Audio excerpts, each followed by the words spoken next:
Hi, this is Anne, or Anne as they say in Dutch, and I'm here with day 9 of my advent calendar project or experiment. It is actually day 9 right now, and so I am all caught up in making the videos. I am not caught up yet in editing the videos and uploading the videos, but soon my aim is to be caught up with everything. And so then you get to see the video that I made and edited and uploaded all on the same day and the actual day of the advent calendar. So the editing will be done a bit later, but the recording is happening on the actual day 9. So let's get started and dive in. I'm going to open this box with the chocolate in there a bit later, and I'm going to open this one with a tip, a tool, or an insight. So let's have a look at what the paper is saying. And today the paper is saying, it's a question actually, who inspires you and what exactly about them inspires you? And this is a really fun exercise. It's something that I used to do a lot. I'm doing less of it right now, and so it's a great opportunity to go through it again with you all today. It's an exercise that helps you identify and pinpoint things that might be missing from your life, and you might not even be aware that they're missing from your life. And it's an invitation to explore what is inspiring about the person who is inspiring to you, and then see to what extent the thing that inspires you about that person, to what extent that thing is present or maybe not present enough in your life, and you would like to have more of that in your life. And so it's an invitation for you to explore this and then to look at how you could bring that into your life. Let's take a specific example. If I would do the exercise right now, who inspires you? The first name that comes to mind is the name of Iris Apfel, because recently I got a question, name 1, 2, or 3 people who inspire you, and she was one of the people that I answered. So Iris Apfel, you might know her or not know her. She was somebody who would be wearing these very colorful, outspoken clothing, and she would have like lots of big jewelry, big glasses. And she did all that while being in her 80s, 90s. And I think that she was 102 years old when she passed away quite recently. And she was still wearing these beautiful, outspoken outfits. And I've been using the word outspoken at least once.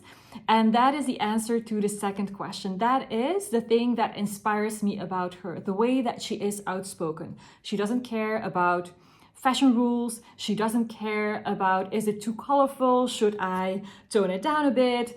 Are these glasses a bit too big? Should I go smaller? What will people be thinking? So she's got none of that going on, and that is what I find inspiring. Her outspokenness and her doing her thing. And then if I ask myself the question, is that something that you want to have in your life? My answer is yes.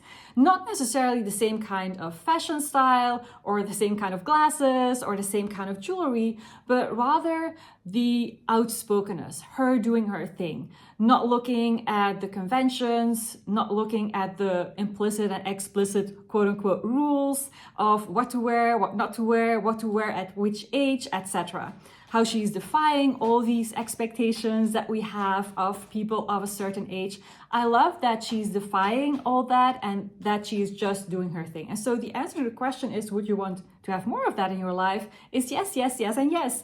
I made like a big evolution. If you would see the me of 20 years ago, you would see that there's a big difference. I was not outspoken at all, quite the contrary. If I could be gray and invisible, I would make sure that I would be gray and invisible. And so lots of things have been changing, both in terms of, for example, the way that I do fashion, like the clothing that I wear, but also in terms of doing my thing, making my own career choices, being outspoken and being sharing my opinion and sharing my views. And so all these elements are me being more outspoken. And of course, it's a journey, and this is something that for me is something that I value highly and that I always want to do more of. And I want to expand the ways in which I am being myself and in which I am taking a stand for something, being outspoken, doing my thing.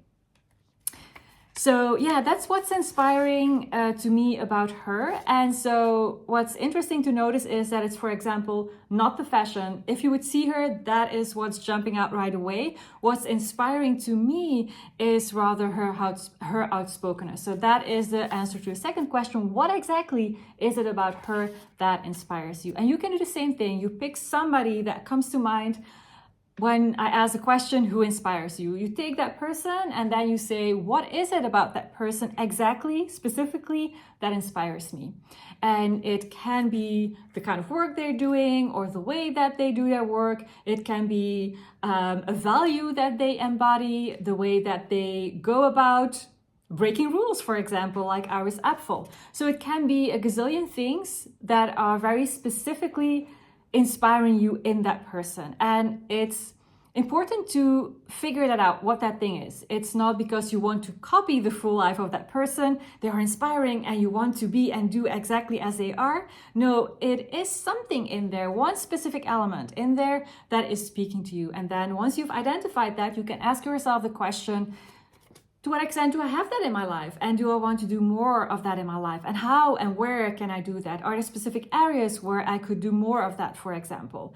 So that's really a fun little exercise that you could do right away. After watching this video, you can answer the question, who inspires you? And then what specifically about that person is inspiring to you? And then you can see to what extent you are already embodying that, and if there would be areas where you could have more of that in your life. And you can start thinking about how you would go about that specifically. So that is a little tip for today. Now, there's one thing left to do today, and that is opening this little house, this box with a chocolate in there. So let's open this one. That's one untied. Let's do the second one. There we go. And so let's pull out the chocolate. This is the chocolate. I'm not sure if you can see it with the lighting. It's got this burgundy color with black specks in it, like little dots. Can you see it? So that's what it looks like. Intriguing.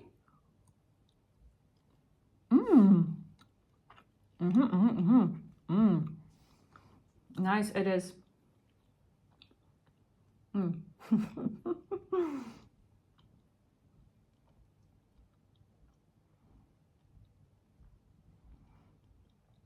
not wearing my glasses again, so I'm not sure if you can see it. But it's got this beautiful color inside. It's got this raspberry color. And so my guess is that the taste here, the flavor is raspberry. But to be sure, I'll look up the name of the chocolate as well as the key ingredients of this one. And I'll put it here somewhere on the screen. Really lovely. Really, the word that comes to mind is soft. It's not an outspoken, sharp taste. It's a really soft taste. Really nice. All right, I like this part of doing my advent calendar experiment. I like the part where I'm tasting all these chocolates. This was my 9th chocolate. And so I got quite some chocolates left, and that is really exciting. So yeah, that was it for today. I would really invite you to try this tip out. You can do it in just a minute or two. Just ask yourself the question. You don't even need pen and paper. You can do it after you watch the video, or you can do it while brushing your teeth before going to bed, or at like just a small moment somewhere in between where you're in the car, for example, or waiting for someone somewhere. Just ask yourself the question. You can do it like multiple times because there are most likely multiple people who are inspiring you. And it might be something specific for each of these inspiring people that is intriguing you and that is inspiring you. And then you can ask yourself, as I said, to what extent am I already integrating these things and embodying these things in my life? And if the answer is, I'm doing it and I would like to do more, or I'm not doing it yet and I would like to add this to my life, then you can get to work and make that happen in super small, gradual micro shifts. So yeah, that was it for today. Hope to see you tomorrow for day 10 of my experiment. Bye.